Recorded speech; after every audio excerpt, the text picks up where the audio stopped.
आम्हाला सोडून गेले. त्यांचे एक एकुलते एक चिरंजीव अक्षय आणि 4 त्यांच्या मुली, त्यांचे जावई. सगळ्यांच्यावर दुःखाचा, त्यांच्या पत्नींच्या दुःखाचा अतिशय मोठा डोंगर कोसळलेला आहे. मी सुरुवातीलाच त्यांना भावपूर्ण श्रद्धांजली अर्पण करतो. काळाच्या आणि नियतीच्या पुढे आमचं कुणाचंच काही चालत नसतं. शेवटी बाकीच्यांना आधार देणं, त्यांना सावरणं, त्यांना पुन्हा त्याच्यातनं उभं करणं ही जबाबदारी आपली सगळ्यांची असते. आणि तशा पद्धतीनं मी सांत्वनपर भेट देण्याच्या करता आलेलो होतो. माझं त्यांच्याशी बोलणं झालं. अलीकडच्या काळामध्ये अक्षय देखील राजकीय क्षेत्रामध्ये काम करतोय.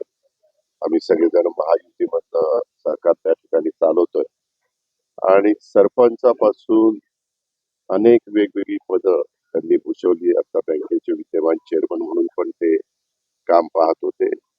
परंतु एखादी गोष्ट तब्येतीमध्ये काही घडलं आणि त्याच्यातनं काळजी घेणे हे पण फार महत्वाचं असतं. जे काही ऑपरेशन झालं त्याच्यानंतर दुसऱ्यांदा ऑपरेशन झालं, त्याच्यामध्ये डॉक्टरांनी सांगितलेलं होतं की काळजी घ्या, कारण ज्या ठिकाणचं ते ऑपरेशन होतं तिथं काळजी फार घ्यावी लागते. तिथं फार दुर्लक्षित करून चालत नाही.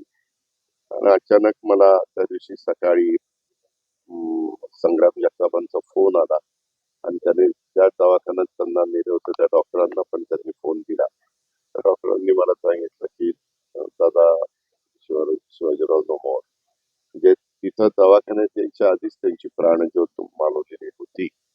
ही पण वस्तुस्थिती आहे. आणि जे घडायला नको होतं ते घडलं.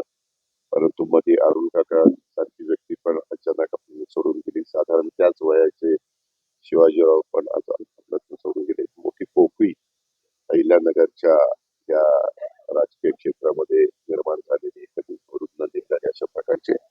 आणि शिवाजीरावांचा जनसंपर्क एवढा दांडगा होता. म्हणजे सुरुवातीच्या काळामध्ये सायकलवर ते फिरायचे, लोकांना भेटायचे, मोटरसायकलवर, दुधाचा व्यवसाय, त्यावेळेस राजदूत गाडी होती त्याच्यावर फिरायचे. त्याच्यानंतर थोडस राहणीमान सगळीकडचं बदललं, गाड्या आल्या 4 चाकी. परंतु साधारण ऍव्हरेज 300 किलोमीटर रोज त्यांचा प्रवास असायचा आणि सतत लोकांच्या मध्ये त्यांचं बसणं उठणं असायचं. आणि त्याच्यामुळं लोकसंपर्क त्यांचा खूप मोठा दांडगा होता. हे आम्ही पण अनुभवलेलं आहे, पाहिलेलं आहे. आणि त्याच्यातून ज्यावेळेस आम्ही राजकीय वेगवेगळ्या मान्यवर